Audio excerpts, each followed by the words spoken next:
Hello दोस्तों, स्वागत है आपका मेरे इस चैनल गार्डन वार्डन में। इस वीडियो में मैं आपको बॉटल गार्ड, जिसको हम हिंदी में लौकी कहते हैं, उसके सीड को जर्मिनेट करने की डिटेल्ड और स्पेसिफिक इन्फॉर्मेशन दूंगा। तो इस वीडियो में हम बॉटल गार्ड के सीड को जर्मिनेट करने के लिए 4 तरीकों का टेस्ट करेंगे और देखेंगे कि कौन सा तरीका बॉटल गार्ड के सीड्स को जर्मिनेट करने के लिए सबसे अच्छा तरीका है। दोस्तों, बॉटल गार्ड्स गार्ड सीड्स की कैटेगरी में आते हैं और गार्ड सीड्स वो सीड्स होते हैं जिनका एम्ब्रियो एक हार्ड प्रोटेक्टिव कवर में रखा होता है। गर्मी का सीजन सभी तरह के गार्ड सीड्स को जर्मिनेट करने के लिए सबसे अच्छा सीजन होता है। गार्ड सीड्स में cucumber, squash, watermelon, bottle gourd, bitter melon और कई सारी वैरायटीज आती हैं। और समर सीजन में मार्च का सीजन इन सीड्स को जर्मिनेट करने के लिए सबसे अच्छा समय होता है। इस तरह की सब्जियों को गर्म वेदर पसंद होता है और इनका सीजन काफी लंबा चलता है, यानी आप काफी समय तक इनसे सब्जियां और फ्रूट्स पाते रहते हैं। दोस्तों, जैसा कि हम जानते हैं कि सीड को जर्मिनेट होने के लिए उसे पानी, ऑक्सीजन और प्रॉपर टेम्परेचर की रिक्वायरमेंट होती है। और अगर गार्ड सीड्स के जर्मिनेशन की बात करें तो कुछ गार्ड सीड्स तो आसानी से जर्मिनेट हो जाते हैं। जैसे कुकम्बर आसानी से जर्मिनेट हो जाता है, उसको आप डायरेक्ट सॉइल में लगा सकते हैं या जो भी ग्रोइंग मीडिया आप यूज करते हैं उसमें लगा सकते हैं और वो जर्मिनेट हो जाएगा। मगर कुछ गार्ड सीड्स ऐसे हैं जिनको जर्मिनेट करने के लिए थोड़ा अधिक प्रयास करना पड़ता है और बॉटल गार्ड उन्हीं सीड्स की कैटेगरी में आता है। पहला तरीका जो मैं यूज करने जा रहा हूँ उसमें मैं इन सीड को डायरेक्ट सॉइल में लगाऊंगा। उसके लिए मैं नॉर्मल गार्डन सॉइल ले रहा हूँ और इस सॉइल में 50% गार्डन सॉइल है, 30% कंपोस्ट है और 20% रिवर सैंड है। अब हमें करना यह है कि इस सीड को सॉइल में अंदर दबा देना है और ऊपर से इसको ढक देंगे। क्योंकि ये जो मेरे पॉट्स हैं वो क्ले पॉट्स हैं, गर्मी में पानी इसमें जल्दी सूख जाता है, इसलिए मैं इनको एक ट्रे में रख रहा हूँ। उससे क्या होगा कि ये सेल्फ वाटरिंग के थ्रू पानी इनटेक करते रहेंगे और सॉइल सूखेगी नहीं।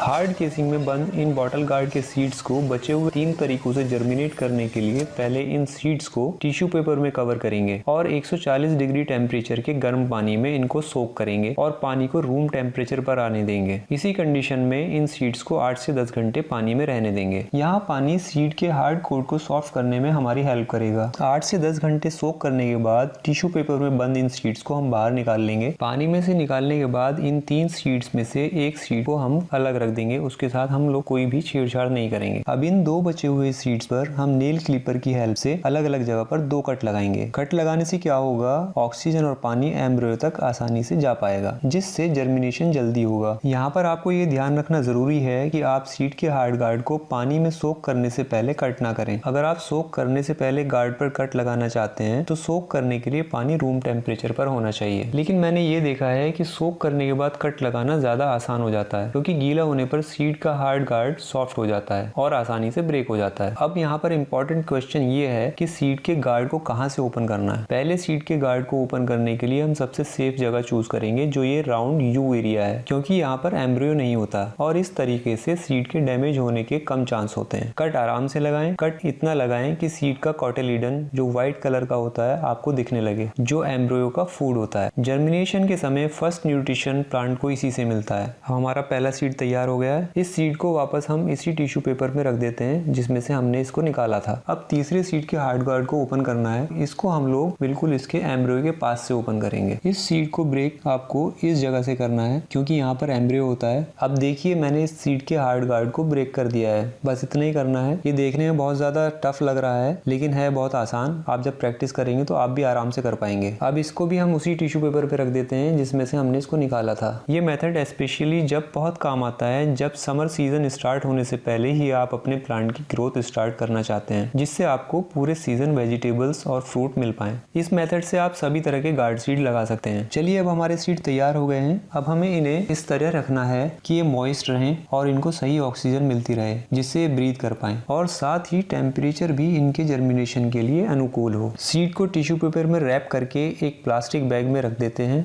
ध्यान रहे, प्लास्टिक बैग को इतना लूज रखें कि उसमें सीड के लिए ऑक्सीजन हो, क्योंकि ऑक्सीजन की रिक्वायरमेंट वो प्लांट बैग में बची हुई ऑक्सीजन से ही पूरी करेगा। टेम्परेचर की अगर बात करें तो बॉटल गार्ड को जर्मिनेशन होने के लिए 25 डिग्री टेम्परेचर होना चाहिए। इससे ज्यादा या इससे कम टेम्परेचर अगर होगा तो जर्मिनेशन रेट भी कम हो जाएगा। अब यहाँ पर ये बात ध्यान देने वाली है कि अगर आप समर सीजन से पहले महीनों में जर्मिनेशन चाहते हैं, यानी जिस टाइम ठंडक होती है, सर्दी होती है, तो आपको इन सीड को रूम में किसी ऐसी जगह रखना पड़ेगा जहाँ पर टेम्परेचर हाई हो। जैसे कि आप इन्हें राउटर के पास रख सकते हैं, CPU के पास रख सकते हैं, टीवी के पास रख सकते हैं, या किसी भी ऐसी डिवाइस के पास रख सकते हैं जो हीट जनरेट करती हो। जो हमने सीड्स लगाए थे उनको लगे हुए 4 दिन हो गए हैं, तो आज हम रिजल्ट देखते हैं। दोस्तों यहाँ पर मैं आपको ये बताना चाहता हूँ that this video is presented by Technofit Eco Solutions. Technofit Eco Solutions are manufacturer of high quality handmade air pruning geotextile grow bags for vegetable, fruits, flower and terrace gardening. If you want to buy these high quality grow bags at reasonable price, then feel free to contact me on my WhatsApp number.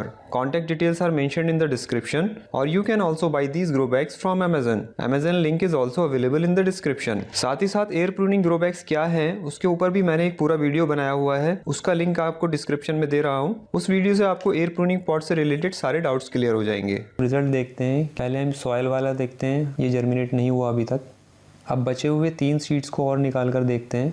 और यहाँ पर पहला seed देखिए, इस पर हमने कोई cut नहीं लगाया था और ये अभी तक जर्मिनेट नहीं हुआ। दूसरा सीड जो आपको दिखाई दे रहा है, ये वो सीड है जिस पर हमने नीचे की साइड कट लगाया था, इसका जर्मिनेशन शुरू हो गया है।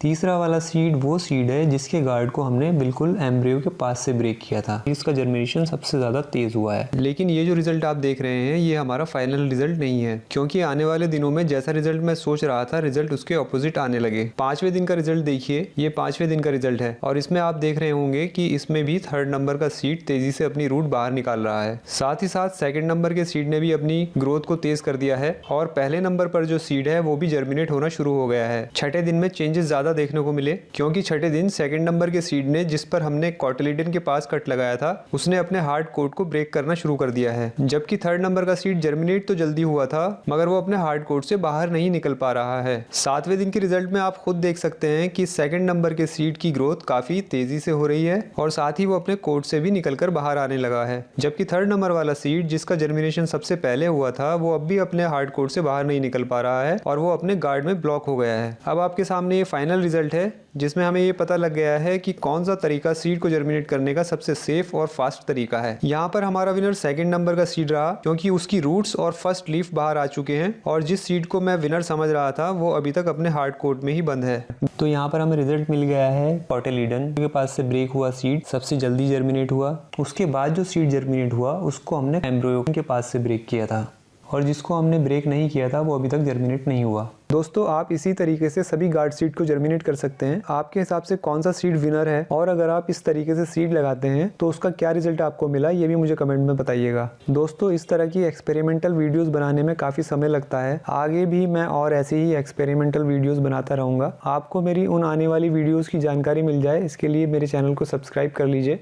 तो अब हमें रिजल्ट पता लग गया है और हमारे सीड की काफ़ी रूट्स भी निकल आई हैं, तो इन्हें पॉटिंग मिक्स में ट्रांसफ़र कर देते हैं। आप इस सीड को अगर चाहें तो पहले किसी छोटे पॉट में लगा सकते हैं, उसके बाद किसी बड़े पॉट में ट्रांसफ़र कर सकते हैं, या फिर डायरेक्ट जिस पॉट में आपको इसे ग्रो करना है उसमें इसको लगा सकते हैं। पर अभी जो हम ट्रांसफ़र करेंगे इसको छोटे पॉट में ट्रांसफ़र करेंगे। सीड की रूट्स को नीचे की तरफ रखकर पॉटिंग मिक्स में दबा देते हैं। पॉटिंग सॉइल को मॉइस्ट रखें और किसी ऐसी जगह पर रखें जहाँ पर धूप आती हो। आप देखेंगे कि 5-6 दिन में आपके बॉटल गार्ड की सीडलिंग बाहर आ जाएगी। दोस्तों यहाँ पर एक इंपॉर्टेंट बात मैं आपको बताना चाहता हूँ, वो ये है कि जब भी इसको आप लगाएं तो इसके 2 प्लांट जरूर लगाएं, अदरवाइज आपको पॉलिनेशन में प्रॉब्लम आ सकती है जिसकी वजह से आपके प्लांट पर कम वेजिटेबल लगेंगी या फिर लगेंगी ही नहीं, क्योंकि वेजिटेबल आने के लिए पॉलिनेशन होना जरूरी है और जो पॉलिनेशन करते हैं वो पॉलिनेटर्स होते हैं। अगर आप ऐसी जगह पर रहते हैं जहाँ पर पॉलिनेटर्स कम है तो इसके लिए आपको 2 प्लांट तो लगाने ही पड़ेंगे जिससे कि पॉलिनेशन हो पाए। पॉलिनेटर्स की अगर हम बात करें तो 2 इंपॉर्टेंट पॉलिनेटर्स होते हैं, एक तो बटरफ्लाई होती है और एक बी होती है। पॉलिनेशन के लिए बहुत ज्यादा इंपॉर्टेंट है। इसके अलावा बहुत सारे एनिमल्स होते हैं जो पॉलिनेशन में हेल्प करते हैं। अगर आपके एरिया में बीज या बटरफ्लाइज कम है तो आप कम से कम 2 प्लांट जरूर लगाएं। तो दोस्तों आज के वीडियो में बस इतना ही और आशा करता हूँ आपको काफी अच्छी जानकारी मिली होगी। और वीडियो से अगर आपको कुछ अच्छी जानकारी मिली हो तो प्लीज इसको सब्सक्राइब कीजिए, लाइक कीजिए और शेयर कीजिए। फिर मिलेंगे किसी नई वीडियो में नए टॉपिक के साथ। तब तक के लिए गुड बाय।